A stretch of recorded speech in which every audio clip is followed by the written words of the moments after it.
سلمہ یہی چاہتی تھی۔ اس کے پاس اپنا لشکر تیار تھا۔ ان قبیلوں کے آدمیوں کو ساتھ ملایا تو اس کا لشکر اتنا بڑا ہو گیا کہ سلمہ مسلمانوں کے مقابلے میں آ سکتی تھی۔ ایک روز سلمہ اس لشکر کو لے کر براخا کی طرف کوچ کر گئی۔ اس وقت خالد رضی اللہ عنہ بن ولید طلیحہ کو شکست دے کر براخا میں تھے۔ خالد رضی اللہ عنہ نے ہر طرف اپنے جاسوس بھیج رکھے تھے۔ انہیں قبل از وقت اطلاع مل گئی کہ ایک لشکر بھڑا آ رہا ہے۔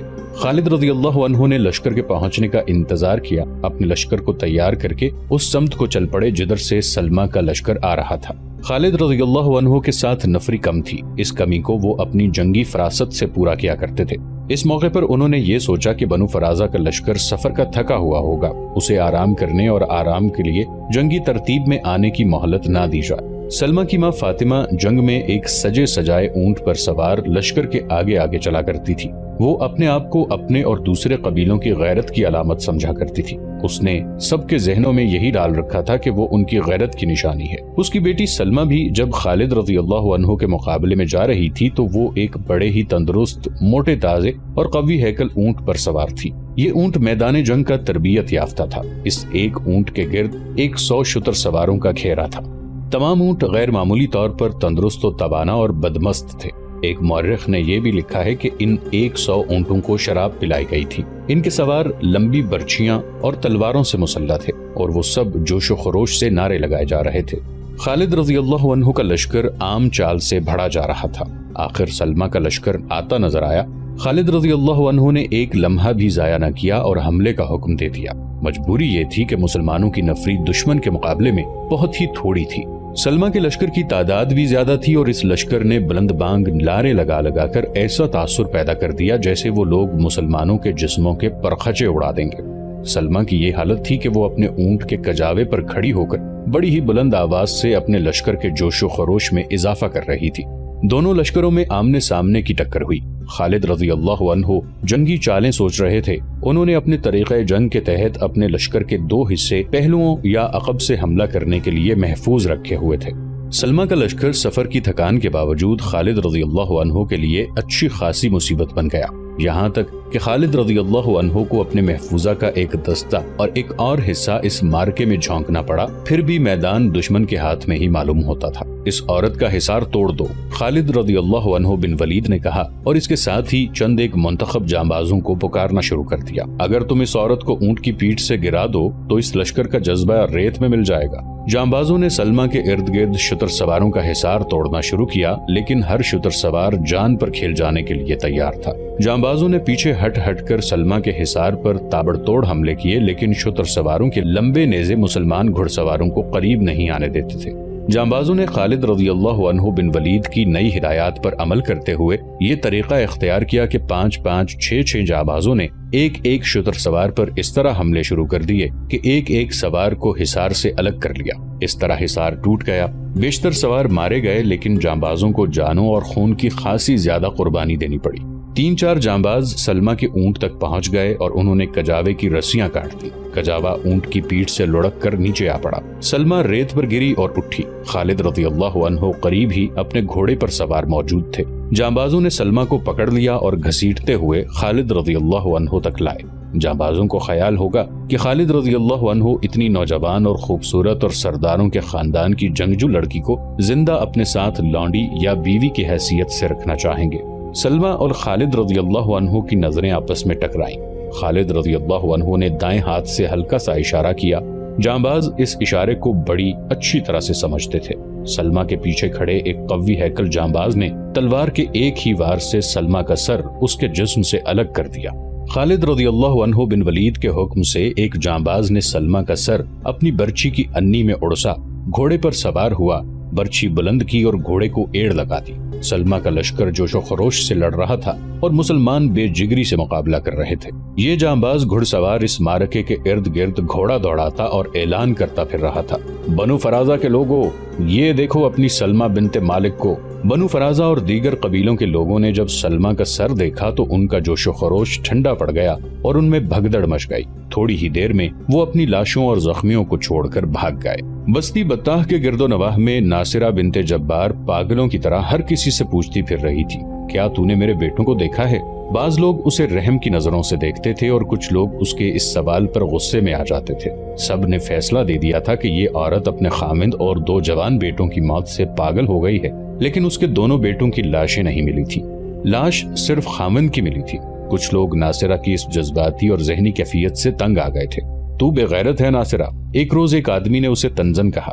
ہر کسی کا کوئی نہ کوئی مارا گیا یا ایسا زخمی ہوا ہے کہ ساری عمر کے لیے معذور ہو گیا ہے، لیکن کسی کا کوئی زندہ عزیز ان کے لیے یوں پاگل نہیں ہوا جیسی تو ہو رہی ہے۔ میں پاگل نہیں ہوئی، ناصرہ نے کہا، میں تم سے زیادہ ہوش میں ہوں۔ میرا خامند اور میرے بیٹے ایک جھوٹے نبی کے جال میں آ کر مرے ہیں۔ اگر وہ سچے نبی کے نام پر جانیں قربان کرتے تو میں خوش ہوتی۔ کون ہے سچا نبی؟ قبیلہ قریش کا محمد، ناصرہ نے جواب دیا۔ فتح ان کو ملتی ہے جن کے دلوں میں سچ ہوتا ہے۔ محمد سچا نبی نہ ہوتا تو ہم اس طرح تباہ نہ ہوتے۔ ایک روز ناصرہ اپنے گھر کے دروازے میں بیٹھی تھی۔ اس کی آنکھیں خشک تھیں جیسے اس کے آنسو ختم ہو چکے تھے۔ ناصرہ، اس کے کانوں میں ایک آواز پڑی، وہ دیکھ تیرے بیٹے آ رہے ہیں۔ یہ ایک عورت کی آواز تھی جو دوڑی چلی آ رہی تھی۔ وہ ناصرہ کے پاس آ کر اسے اٹھانے لگی۔ وہ حیرت زدگی کے عالم میں کہہ رہی تھی کہ تیرے دونوں بیٹے آ رہے ہیں، لیکن ناصرہ یوں گمسم بیٹھی رہی جیسے یہ خواب کی آواز ہو۔ اتنے میں کئی آوازیں آنے لگی۔ ہر آواز یہی کہتی تھی کہ ناصرہ کے بیٹے آ گئے ہیں۔ جب اس کے بیٹے اس کے سامنے آئے تو بھی اسے یقین نہ آیا۔ آخر اسے اس حقیقت کو تسلیم کرنا پڑا کہ اس کے بیٹے زندہ سلامت واپس آ گئے ہیں۔ میں نے اپنا ایک بیٹا مدینہ کے سچے نبی محمد کے نام پر قربان کیا، ناصرہ نے اعلان کر دیا۔ اس وقت حضرت عمر رضی اللہ عنہ خلیفہ تھے اور ناصرہ کے دونوں بیٹے ان کے حکم سے آزاد کیے گئے تھے۔ ناصرہ اپنے بیٹوں کو مرا ہوا سمجھ رہی تھی۔ میدان جنگ سے اسے اپنے بیٹوں کی لاشیں نہیں ملی تھی۔ اس کے بیٹے زخمی ہو گئے تھے اور مجاہدین انہیں جنگی قیدی بنا کر اپنے ساتھ لے گئے تھے اور مدینہ کے ایک تاجر نے انہیں خرید لیا تھا۔ ناصرہ کے بیٹے ہی نہیں، کئی اور بیٹے اور باپ جنہیں غلام بنا لیا گیا تھا واپس آ گئے تھے۔ حیرت ناک بات یہ تھی کہ مسلمانوں نے ان لونڈیوں کو بھی آزاد کر کے واپس بھیج دیا تھا جو ابھی جوان تھی، اور ان میں بعض اچھی شکل و صورت والی تھیں اور چند ایک تو بڑے اچھے اور معزز خاندانوں کی تھیں۔ ان کے آقا ان کے ساتھ شادی کر لیتے تو یہ اچھی بیویاں ثابت ہوتی، لیکن انہیں جس طرح لے جایا گیا تھا وہ اسی طرح واپس آ گئیں۔ فتنہ ارتداد کا خاتمہ ہو چکا تھا۔ بہت سے مرتدین اب سچے دل سے حلقہ بگوش اسلام ہو گئے تھے۔ صرف ان لوگوں کے دلوں میں مسلمانوں کے خلاف کدورت رہ گئی تھی جن کے عزیزوں کو مسلمانوں نے غلام اور لونڈیاں بنا لیا تھا۔ عمر رضی اللہ عنہ کے حکم سے غلاموں اور لونڈیوں کو آزاد کر دیا گیا تو ان لوگوں کے دلوں سے کدورت نکل گئی۔ ان لوگوں نے اپنے نبی بھی دیکھ لیے جو عین لڑائی کے وقت بھاگ گئے یا مسلمانوں کے ہاتھوں مارے گئے تھے۔ وہ کوئی معجزہ نہیں دکھا سکے تھے۔ اس علاقے کے بے شمار گھروں میں اہل خانہ ناصرہ بنت جبار کی طرح اپنے عزیزوں کی واپسی پر خوشیاں منا رہے تھے۔ آزاد ہو کر آنے والوں نے جب بتایا کہ ان کے مسلمان آقاؤں نے انہیں ہمیشہ اپنے جیسا انسان سمجھا ہے تو لوگوں کی سوچیں ہی بدل گئیں۔ اس کی ایک مثال ناصرہ کی ہے جو اپنے 2 جوان بیٹوں کے غم میں پاگل ہوئی جا رہی تھی۔ اسے دونوں زندہ سلامت مل گئے تو اس نے ایک بیٹے کو رسول اللہ صلی اللہ علیہ وآلہ وسلم کے نام پر قربان کرنے کا اعلان کر دیا۔ ایک روز حضرت عمر رضی اللہ عنہ اپنی محفل میں بیٹھے تھے کہ ایک اجنبی آیا اور سیدھا عمر رضی اللہ عنہ کے سامنے جا بیٹھا۔ عمر رضی اللہ عنہ کا دایاں ہاتھ اپنے دونوں ہاتھوں میں لے لیا۔ کیا تو بتائے گا نہیں کہ تو کون ہے؟ حضرت عمر رضی اللہ عنہ نے پوچھا۔ تو کہاں سے آیا ہے؟ تو مدینہ کا رہنے والا تو نہیں؟ دور سے آیا ہوں، اجنبی نے جواب دیا۔ میرا نام طلحہ ہے۔ کون طلحہ؟ اس محفل میں بیٹھے ہوئے ایک آدمی نے پوچھا۔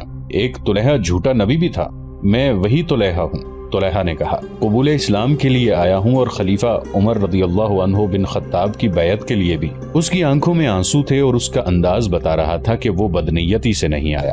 یہ شخص تو واجب القتل تھا۔ اس نے اسلام سے منحرف ہو کر نبوت کا دعویٰ کیا اور بہت سے قبیلوں کو اسلام سے منحرف کیا، ان سے اپنی نبوت تسلیم کرائی اور مسلمانوں کے خلاف وسیع پیمانے پر جنگ لڑ کر ہزاروں انسانوں کی موت کا باعث بنا، لیکن حضرت عمر رضی اللہ عنہ نے اسے معاف کر دیا۔ اس نے سچے دل سے اسلام قبول کیا اور اسلام کی بقا اور فروغ کے لیے ممد و معاون ثابت ہوا۔ حضرت عمر رضی اللہ عنہ نے جس توقع پر مرتدین کے غلاموں اور لونڈیوں کو آزاد کیا تھا وہ توقع پوری ہونے لگی تھی۔ ابو عبید بن مسعود الثقفی کے ساتھ جو کمک جا رہی تھی وہ ناکافی تھا۔ تعداد بمشکل 2000 تھی، بعض مورخین نے صرف 1000 لکھی ہے۔ حضرت عمر رضی اللہ عنہ کے حکم سے دور دور تک اعلان کرایا گیا کہ محاذ پر کمک کی ضرورت ہے، ورنہ مجاہدین کے پاس پسپائی کے سوا کوئی چارہ نہ ہوگا۔ یہ اعلان ان علاقوں میں پہنچا جنہیں مرتدین کے علاقے کہا جاتا تھا، تو وہاں سے رضاکار جوق در جوق تیار ہو گئے۔ ان میں ناصرہ بنت جبار کا ایک بیٹا بھی تھا۔ پہلے بیان ہو چکا ہے کہ ابو عبیدہ 2000 کا لشکر لے کر محاذ کو روانہ ہو گئے۔ یہاں ان کی روانگی کو ذرا تفصیل سے بیان کرنا ضروری معلوم ہوتا ہے۔ تقریباً 2000 رضاکاروں کو مدینہ میں اکٹھا ہوئے 1 مہینہ لگ گیا تھا۔ روانگی کے روز ابو عبید حضرت عمر رضی اللہ عنہ کو خدا حافظ کہنے لگے۔ عمر رضی اللہ عنہ مسجد میں بیٹھے ہوئے تھے۔ اس وقت عمر رضی اللہ عنہ کو عام زبان میں تو خلیفہ کہا جاتا تھا، لیکن ان کا رتبہ یوں بولا جاتا تھا، خلیفۃ الرسول اللہ، یعنی رسول اللہ صلی اللہ علیہ وآلہ وسلم کے خلیفہ۔ حضرت ابو بکر رضی اللہ عنہ خلیفہ رسول تھے۔ ابو عبید عمر رضی اللہ عنہ سے ملنے کے لیے آئے تو ایک آدمی نے عمر رضی اللہ عنہ سے یوں کہا، سلام اللہ علیک یا امیر المؤمنین، ابو عبید جانے کی اجازت لینے آیا ہے۔ محمد حسنین ہیکل نے عمر رضی اللہ عنہ فاروق اعظم میں لکھا ہے کہ حضرت عمر رضی اللہ عنہ کے ہونٹوں پر مسکراہٹ آ گئی۔ واللہ، عمر رضی اللہ عنہ نے کہا، خلیفۃ الرسول اللہ مجھے عجیب سا لگتا ہے، امیر المؤمنین کتنا اچھا خطاب ہے۔ اس وقت سے خلیفہ کو امیر المؤمنین کہا جانے لگا۔ 2 روایتیں اور بھی ہیں جو ابن عساکر نے اپنی کتاب تاریخ دمشق میں لکھی ہیں۔ ایک یہ کہ حضرت عمر رضی اللہ عنہ کو سب سے پہلے امیر المؤمنین کہنے والے مغیرہ رضی اللہ عنہ بن شعبہ تھے۔ دوسری روایت یہ ہے کہ سب سے پہلے عمر رضی اللہ عنہ کو امیر المؤمنین کہنے والے عمرو رضی اللہ عنہ بن عاص تھے۔ واقعہ یوں بیان کیا گیا ہے کہ حضرت عمر رضی اللہ عنہ نے عراق کے امیر کو لکھا تھا کہ 2 ایسے ذہین اور معزز آدمیوں کو میرے پاس بھیجو جو مجھے عراق کے داخلہ اور خارجہ امور کے متعلق ہر سوال کا جواب دے سکیں۔ امیر عراق نے عدی بن حاتم طائی اور لبید بن ربیعہ کو بھیجا۔ یہ دونوں مدینہ میں آئے اور اپنا سامان مسجد میں رکھا۔ عمرو رضی اللہ عنہ بن عاص مسجد میں موجود تھے۔ ان زعما نے عمرو رضی اللہ عنہ بن عاص سے کہا، امیر المؤمنین سے ملاقات کی اجازت لے دیں، خدا کی قسم تم دونوں نے ٹھیک کہا ہے۔ عمرو رضی اللہ عنہ بن عاص نے کہا، عمر رضی اللہ عنہ امیر ہیں اور ہم مؤمنین۔ عمرو رضی اللہ عنہ بن عاص نے حضرت عمر رضی اللہ عنہ سے اسی طرح خطاب کیا، امیر المؤمنین۔ عمر رضی اللہ عنہ مسکرائے اور یہ خطاب پسند کیا۔ بہرحال عمر رضی اللہ عنہ نے اپنے دور خلافت کے اوائل ہی میں امیر المؤمنین کہلانا پسند کر لیا تھا۔ اس کے بعد ہر خلیفہ امیر المؤمنین کہلایا۔ بات ہو رہی تھی ابو عبید کی روانگی کی۔ ابو عبید مدینہ سے نکلے تو ان کے ساتھ تقریباً 2000 مجاہدین تھے، اور جب وہ ان مرتدین کے علاقوں میں داخل ہوئے جو اثر نو مسلمان ہو چکے تھے تو ان کے لشکر کی تعداد 4000 ہو گئی، اور جب ان علاقوں سے نکلے تو یہ تعداد 10,000 ہو گئی۔ اس لشکر میں اکثریت ان مسلمانوں کی تھی جنہیں مسیلمہ کذاب، طلیحہ اور سجاح جیسے جھوٹے نبیوں نے اسلام سے منحرف کر دیا تھا۔ آخر ان کی آنکھیں کھل گئیں اور وہ اسلام کے دائرے میں واپس آ گئے اور ایک جنگی قوت بن گئے۔ یہ حضرت عمر رضی اللہ عنہ کے اس جرت مندانہ فیصلے کا حاصل تھا کہ جنگ ارتداد میں جنہیں غلام اور لونڈیاں بنایا گیا تھا انہیں آزاد کر دیا جائے۔ حضرت عمر رضی اللہ عنہ اپنا یہ عہد پورا کرنے کو بےتاب تھے کہ فارس یعنی ایران کو فتح کرنا اور زرتشت کے پجاریوں کے اس ملک میں اللہ کی حکمرانی قائم کرنی ہے۔ پہلے ہم بیان کر چکے ہیں کہ رسول اکرم صلی اللہ علیہ وآلہ وسلم نے مختلف ملکوں کے بادشاہوں کو قبول اسلام کے لیے تحریری پیغام بھیجے تھے۔ ان میں ایک پیغام قیصر روم کو بھیجا گیا تھا جو ایک صحابی وجیہ کلبی رضی اللہ عنہ لے کر گئے تھے۔ قیصر روم نے اس پیغام کو ٹھکرا دیا تھا۔ اس وقت قیصر شام میں تھا۔ وجیہ کلبی رضی اللہ عنہ اپنے مختصر سے قافلے کے ساتھ واپس آ رہے تھے تو چند ایک شامی عربوں نے ان پر حملہ کر دیا اور ان کا تمام تر سامان، خوراک اور پانی لوٹ لیا۔ ان کے اونٹ بھی لے گئے۔ رسول اللہ صلی اللہ علیہ وآلہ وسلم نے بصرہ کے حکمران کو جو پیغام بھیجا وہ حارث بن عمیر لے کر گئے تھے، لیکن انہیں ایک عیسائی عرب عمرو بن شرجیل نے موتا کے مقام پر روک کر قتل کر دیا۔ حارث بن عمیر کے ساتھ 3 محافظ تھے۔ عمرو بن شرجیل نے انہیں واپس بھیج دیا۔ رسول اللہ صلی اللہ علیہ وآلہ وسلم نے 3000 مجاہدین کے لشکر کو موتا کی طرف روانہ کیا۔ آپ صلی اللہ علیہ وآلہ وسلم نے لشکر کے سپہ سالار زید رضی اللہ عنہ بن حارثہ کو حکم دیا کہ سب سے پہلے ہمارے ایلچی حارث بن عمیر کے قاتل عمرو بن شرجیل کو قتل کیا جائے، پھر موتا اور گرد و نواح کے لوگوں کو بتایا جائے کہ اسلام قبول کر لیں، انہیں یہ بھی بتایا جائے کہ اسلام ہے کیا۔ اس طرح موتا کے مقام پر بڑی خونریز لڑائی ہوئی اور 3000 مجاہدین نے 1 لاکھ کے لشکر کو شکست دے کر حارث بن عمیر کے قتل کا انتقام لے لیا۔ جب رسول اللہ صلی اللہ علیہ وآلہ وسلم کا پیغام فارس پہنچا اس وقت فارس کا بادشاہ کسرا پرویز تھا۔ پرویز کا غرور اور تکبر مشہور تھا۔ اس وقت فارس بہت بڑی جنگی طاقت تھی اور فارس کی سلطنت عرب کے علاقوں تک پھیلی ہوئی تھی۔ پورا عراق فارس کی سلطنت میں شامل تھا۔ کسرا پرویز کے متعلق تقریباً تمام مورخوں نے لکھا ہے کہ عرب کے جو علاقے سلطنت فارس میں شامل نہیں تھے، پرویز انہیں بھی اپنی عملداری میں سمجھتا تھا۔ اس وقت کسرا پرویز اپنے دربار میں تخت طاؤس پر بیٹھا تھا جب اسے اطلاع ملی کہ مدینہ سے محمد صلی اللہ علیہ وآلہ وسلم کا ایلچی آیا ہے۔ کیا چاہتا ہے؟ پرویز نے پوچھا۔ شرف باریابی کسرا اعظم، دربان نے جواب دیا۔ شاید کوئی پیغام لایا ہے۔ محمد خود کیوں نہیں آیا؟ کسرا پرویز نے رونت آمیز لہجے میں کہا۔ کیا اپنے آپ کو کسی ملک کا بادشاہ سمجھتا ہے کہ خود نہیں آیا؟ وہ اس خوش فہمی میں مبتلا معلوم ہوتا ہے کہ ہم نے اسے اللہ کا رسول مان لیا ہے۔ اسے معلوم نہیں کہ مدینہ ہمارے قدموں میں پڑا ہے۔ بلاؤ اس ایلچی کو۔ تاریخ میں اس ایلچی کا نام نہیں ملتا، بہرحال وہ صحابہ کرام میں سے تھے۔ وہ کسرا کے دربار میں داخل ہوئے۔ درباری شان و شوکت سے وہ ذرا سا بھی مروب نہ ہوئے۔ سلامتی ہو تجھ پر اے شہنشاہ فارس، ایلچی نے کہا، اور رحمت ہو تجھ پر اس اللہ کی جو وحدہ لا شریک ہے اور جس کے سوا کوئی معبود نہیں۔ میں محمد رسول اللہ صلی اللہ علیہ وآلہ وسلم کا پیغام لایا ہوں۔ ہم تجھے اس لیے معاف کرتے ہیں کہ تو کسرا کے دربار کے آداب سے واقف نہیں، کسرا پرویز نے کہا۔ جو سر یہاں آ کر جھکتا نہیں وہ کاٹ دیا جاتا ہے۔ لا پیغام دے، کیا ہے؟ ایک درباری نے آگے بڑھ کر ایلچی سے پیغام لیا اور کسرا پرویز کے ہاتھ میں دے دیا۔ کسرا نے پیغام پڑھا اور اس کے ہونٹوں پر طنزیہ مسکراہٹ آ گئی۔ سب سن لو، کسرا پرویز نے درباریوں سے مخاطب ہو کر کہا۔ عرب کے اس بدو نے ہمیں لکھا ہے کہ اسلام قبول کر لو، پھر اس نے لکھا ہے کہ اسلام کیا ہے۔ درباریوں نے اپنے شہنشاہ کی خوشنودی کے لیے قہقہہ لگایا۔ کسرا پرویز نے پیغام پھاڑنا شروع کیا اور اس کے چھوٹے چھوٹے ٹکڑے کر دیے۔ ان ٹکڑوں کو اس نے اپنی ہتھیلی پر رکھا اور ہتھیلی کو اپنے منہ کے قریب کر کے زور سے پھونک ماری۔ پیغام کے پرزے ہوا میں اڑے اور بکھر کر دربار کے فرش پر گرے۔ تو جا سکتا ہے، پرویز نے رسول اللہ صلی اللہ علیہ وآلہ وسلم کے ایلچی سے کہا۔ ہم نے پیغام کا جواب دے دیا ہے۔ اگر کسرا سوچ کر جواب دیتا تو اس میں اس کی بھلائی تھی۔ ایلچی نے کہا، اللہ تیرا نگہبان ہو۔ ایلچی وہاں سے نکل آیا۔ ایک تیز رفتار قاصد کو بلاؤ، کسرا پرویز نے کہا۔ اس کے آنے تک پیغام لکھو۔ علامہ شبلی نعمانی اپنی تصنیف الفاروق میں لکھتے ہیں کہ کاتب فوراً آگے آیا اور لکھنے بیٹھ گیا۔ یہ پیغام یمن کے حاکم بازان کو لکھا گیا۔ یمن فارس کی عملداری میں تھا۔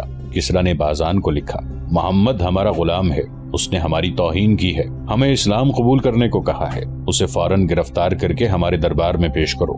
یہ پیغام کئی دنوں کی مسافت طے کر کے حاکم یمن بازان تک پہنچا۔ اس نے پڑھا اور گہری سوچ میں گم ہو گیا۔ اس کے پاس اس کا ایک جرنیل بیٹھا ہوا تھا۔ اس نے بازان کے ہاتھ سے پیغام لے کر پڑھا۔ کسرا کو یہ حکم دینا چاہیے تھا کہ مدینہ پر حملہ کرو۔ جرنیل نے کہا، محمد کو ہم کیسے گرفتار کر سکتے ہیں؟ ادھر مدینہ میں ایلچی رسول اللہ صلی اللہ علیہ وآلہ وسلم کو بتا رہا تھا کہ کسرا پرویز نے پیغام کے ساتھ کیا سلوک کیا ہے۔ اس کی سلطنت اسی طرح ٹکڑے ٹکڑے ہو کر بکھر جائے گی۔ رسول کریم صلی اللہ علیہ وآلہ وسلم نے فرمایا، جس وقت کسرا پرویز کو یہ پیغام دیا گیا تھا اس وقت اس کا ایک بیٹا شیرویہ دربار میں موجود تھا۔ وہ خوبصورت جوان تھا۔ اس کی نظریں اس حسین اور نوجوان لڑکی پر بار بار جاتی اور کچھ دیر اس کے چہرے پر جمی رہتی تھی جو کسرا کے پہلو میں تخت طاؤس پر بیٹھی تھی۔ یہ لڑکی جو حسن اور شباب کا ایک شاہکار تھی، پرویز سے نظریں چرا کر شیرویہ کو دیکھ لیتی اور اس کے ہونٹوں پر تبسم آ جاتا، اور جب کسرا اس کا ایک ہاتھ اپنے ہاتھ میں مسلتا یا جب لڑکی کے اوریاں شانوں پر بکھرے ہوئے گہرے بادامی رنگ کے ریشم جیسے نرم و ملائم بالوں پر ہاتھ پھیرتا تو لڑکی کا تبسم یوں مسکراہٹ میں تبدیل ہو جاتا جیسے کلی کھل کر پھول بن گئی ہو۔ اس لڑکی کا نام ازدیبہ تھا اور کسرا پرویز اسے پیار سے ازدی کہتا تھا۔ اس دربار میں اپنے ساتھ تخت پر بٹھاتا اور درباریوں کے ساتھ باتیں کرتے ازدیبہ کے ہاتھوں اور بالوں سے کھیلتا رہتا تھا۔ اس نے ایک عادت یہ بنا لی تھی کہ جب کسی کو سزائے موت سناتا تو ازدیبہ کی کمر میں بازو ڈال کر اسے اپنے ساتھ لگا لیتا اور اس طرح مسکراتا جیسے اس نے ازدیبہ کی فرمائش پوری کی ہو۔ ازدیبہ یوں کھل کر مسکراتی جیسے کسی کی موت کا فیصلہ سن کر اسے دلی خوشی ہوئی ہو۔ کوئی 1 مہینہ پہلے کا واقعہ ہے۔ پرویز کا بیٹا شیرویہ ہرنیوں کے شکار کے لیے گیا۔ اس کے ساتھ 20-22 آدمی تھے جن میں کچھ اس کے محافظ تھے، ملازم تھے، 3-4 خوشامدی حاکم اور ایک سالاری کے عہدے کا آدمی تھا۔ ایک جگہ 6-7 ہرن چر چگ رہے تھے۔ شیرویہ گھوڑے سے اترا، چھپ چھپ کر آگے گیا اور ایک ہرن پر تیر چلایا۔ ہرن جسم میں تیر لے کر دوڑ پڑا۔ شیرویہ دوڑ کر پیچھے آیا، گھوڑے پر سوار ہوا اور گھوڑے کو ہرن کے پیچھے ایڑ لگا دی۔ ہرن زخمی ہونے کے باوجود دور نکل گیا۔ شیرویہ کا گھوڑا اس تک پہنچ گیا۔